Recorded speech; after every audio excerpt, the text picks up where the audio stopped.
So this is the 2022 National Report for Barbados on the fishing industry.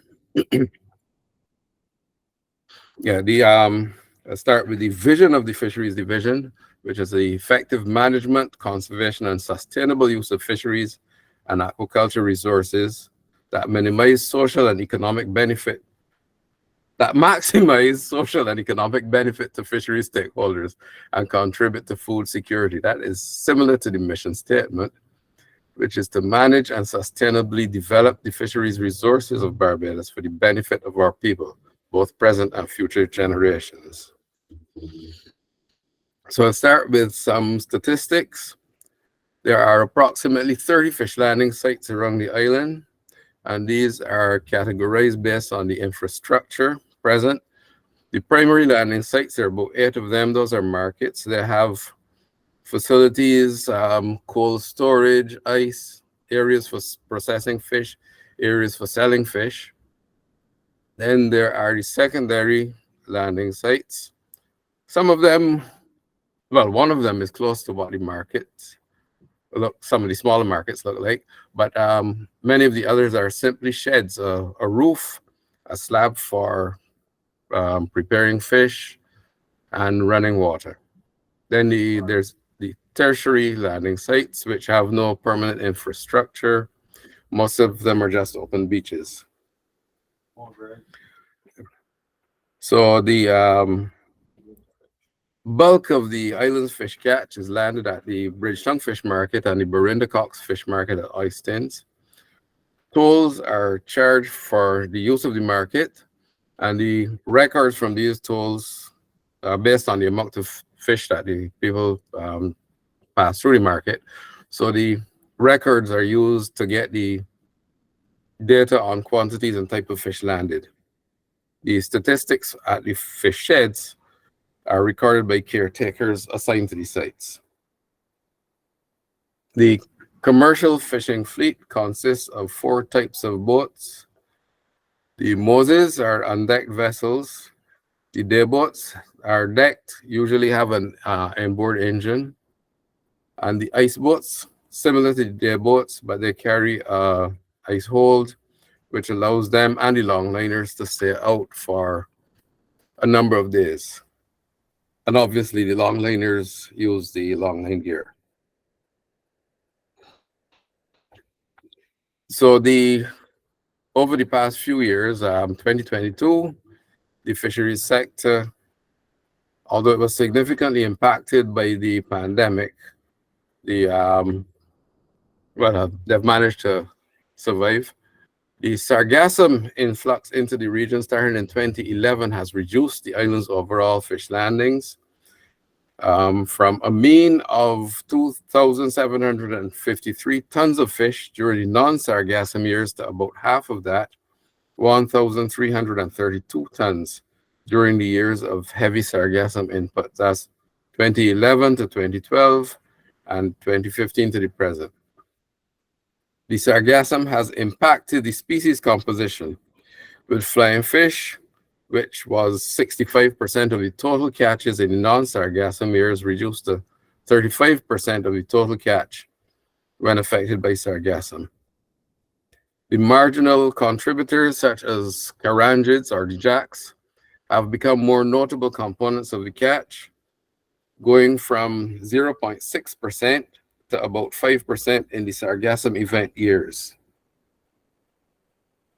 Yeah, these charts show the difference in species composition. The one on the left is the non-sargassum years. The one on the right is the species composition in the sargassum years. But I must note that in the sargassum years, that the actual total catch is about half of what it was before. The flying fish season and the associated large pelagics, which would be the dolphin fish and the wahoo, extends from November in one year to June of the next. And then after the end of that season, in the period of July through October, the fishermen traditionally turn to harvesting their shore species. Jacks by seine net demersal species like snappers by multi-hook gear, assorted reef species by fish trap. The fishing for the highly migratory tuna and billfish by the longliner fleet is conducted year-round, and there is no noticeable seasonality in the landings.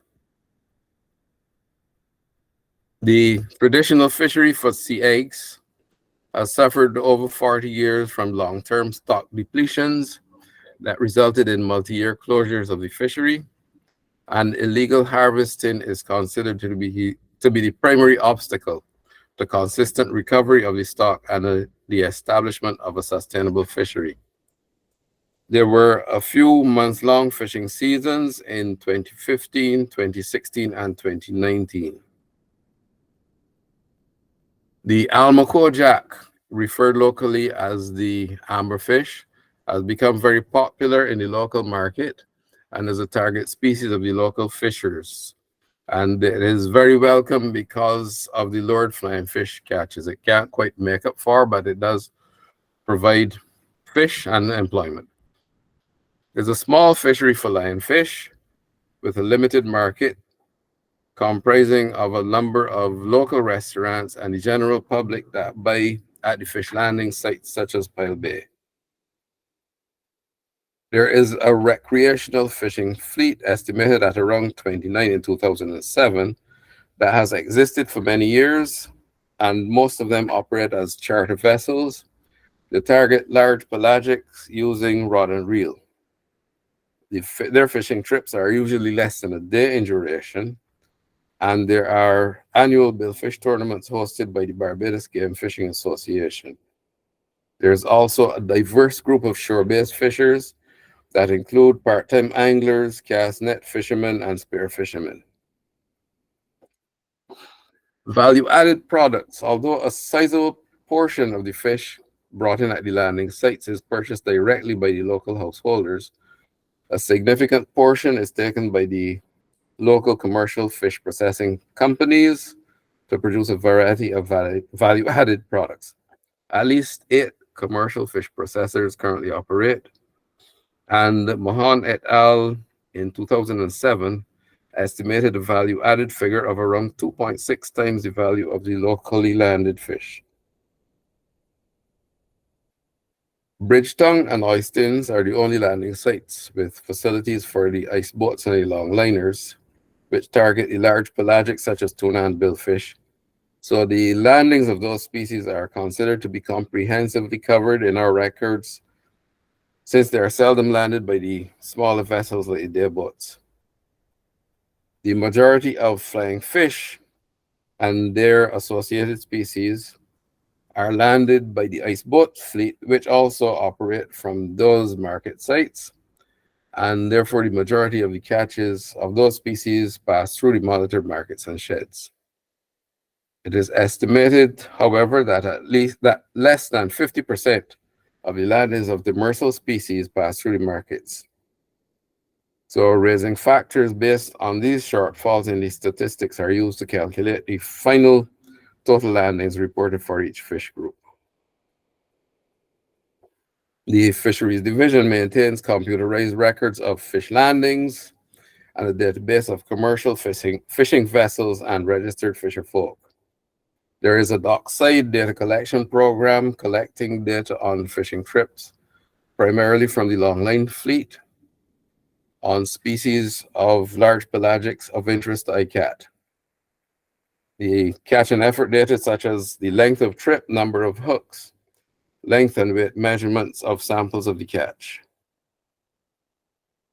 Ongoing work include resource assessments, the registration of local commercial fishing vessels, and updating the fishery workers registry, inspection of fishing vessels for compliance with safety and construction standards, administering subsidies and duty-free concessions, facilitating services to the fishing industry as required by the legislation, policy, and plans. Also strengthening the capacity of the fisheries authorities in compliance and compliance and enforcement officers. delivering vessel liftout and launching services, maintaining and servicing infrastructure, equipment, and vehicles, participation in meetings and preparation of reports to regional and international fishery organizations.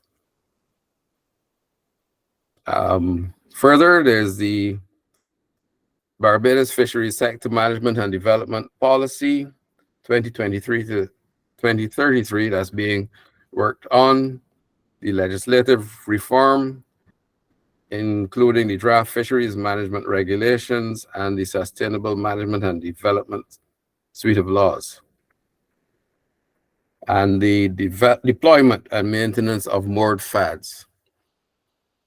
There is an aquaculture development and aquaponics training program.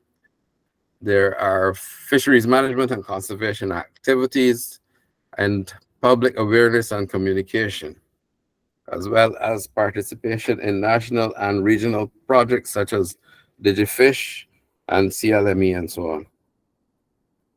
There is a website that was launched on World Oceans Day, the 8th of June, 2023, fisheries.gov.bb.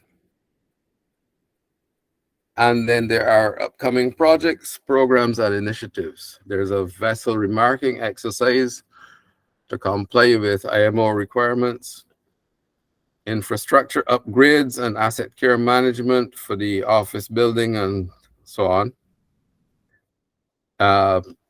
Proposed development of a state-of-the-art fisheries information system, which should include vessel monitoring, electronic vessel monitoring system, and electronic reporting, training programs in fishing vessel operations, which would lead to a national vocational qualification, and aquaponics workshops.